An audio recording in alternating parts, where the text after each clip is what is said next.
কিয়ামতের আগে যে মালহামার যুদ্ধ হবে, তখন রাসূল সাল্লাল্লাহু আলাইহি ওয়াসাল্লাম বলেছেন মালহামার যুদ্ধের সময় মুসলমানদের ফুস্তাদ বা তাবু হবে, শিবির হবে এই ফিলিস্তিনের দামেস্কের পাশে আল গৌতা নামে এক জায়গা আছে, ওই গৌতাতে। এবং ঈসা আলাইহিস সালাম এসে যে দাজ্জালকে হত্যা করবেন সেটাও এই শামে। ফিলিস্তিনের বাবুল লুদ এখনো একটা জায়গা আছে, ওই জায়গাটার নাম এখনো বাবুল লুদ, ওখানে তিনি দাজ্জালকে হত্যা করবেন। এবং সেখানে একটা সাদা মিনারা আছে, ফেরেশতার পাখায় ভর করে ঈসা আলাইহিস সালাম তখন সেখানে নেমে আসবেন।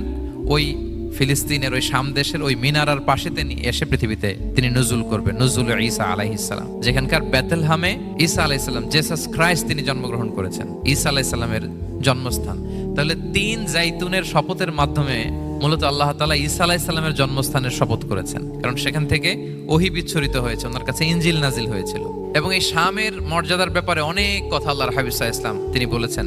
আল্লাহ রাসূল সাল্লাল্লাহু আলাইহি ওয়াসাল্লাম যখন মেরাজে যান, তখন মক্কা থেকে এই শাম দেশে ফিলিস্তিনের বাইতুল মাকদাসে রাসূল সাল্লাল্লাহু আলাইহি ওয়াসাল্লামকে নিয়ে যাওয়া হয়েছে।